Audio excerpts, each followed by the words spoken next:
Tomorrow I die, and today I wish to unburden my soul. Today I place before you a series of mere household events. These events have terrified, have tortured, have destroyed me. Yet I will not attempt to expound them. Some intellect in the nature of being more calm, more logical, and far less excitable than my own will perceive this as nothing more than an ordinary succession of very natural causes and events.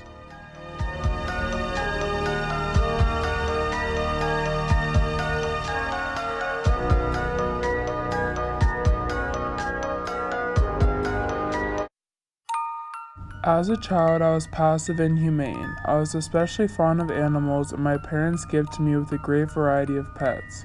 I spent most of my time with my pets, as I was never happier than when I was feeding and caressing them. I married young, and was delighted to find that my wife shared the same love for animals.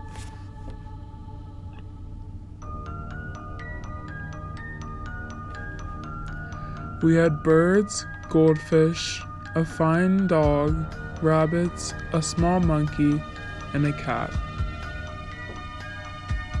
My favorite pet was a black cat named Pluto. I would feed him alone, and he followed me around wherever I went. I was especially fond of his company, and he was especially fond of mine.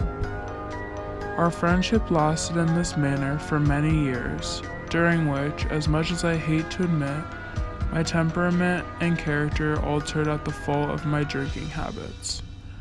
I grew day by day more moody, more irritable, more regardless of the feelings of others.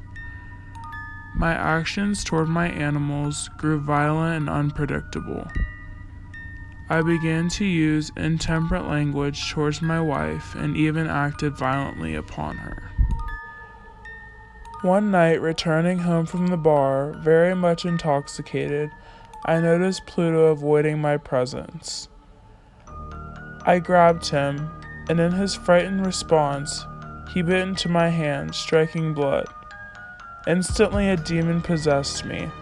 I knew myself no longer. I reached into my waistcoat pocket, removing a penknife, and cut out one of Pluto's eyes from the socket. Our friendship was never the same after I committed such a gruesome crime. Pluto's eyes soon healed, and he appeared to suffer no more pain. He went about the house as usual, however, he now ran in terror if I made any gesture to approach him. This soon led me to a place of great irritation that I realized I could not bear much longer. One morning, I slipped a noose around Pluto's neck and hung him from the limb of a tree.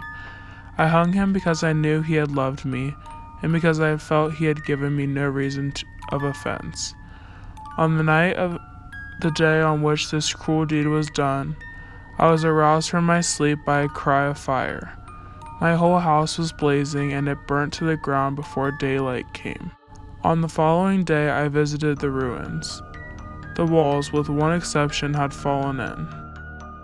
To my surprise, imprinted upon this wall was the image of a gigantic cat with a rope tied around its neck. One night, in returning home from the bar, a cat almost identical to Pluto followed me home, the only difference being that this cat had a patch of white covering nearly the whole region of its breast. Upon touching him, he purred loudly and rubbed against my hand. Can we keep her? Okay. One day, as my wife was accompanying me to our cellar, the cat dashed before my feet, nearly throwing me headfirst down the steep staircase. In my wrath, I lifted my knife at the animal, but my wife put out her hand to stop me.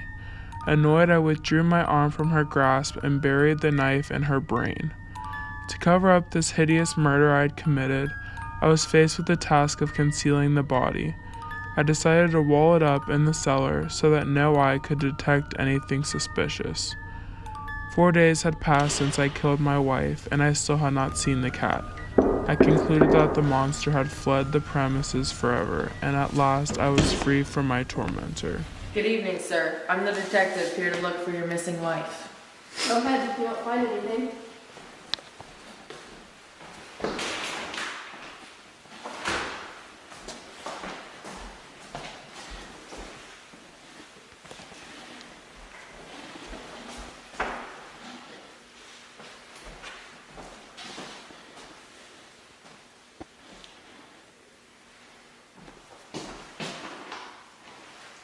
Well, I can't seem to find anything here. Looks like I'll be going. Alright. Wait, sir, have you stopped to admire the craftsmanship of this wall? I built it myself out of finest materials.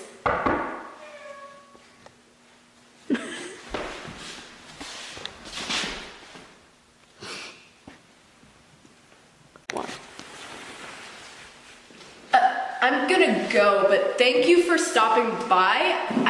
Sir, you're under arrest for the murder of your wife.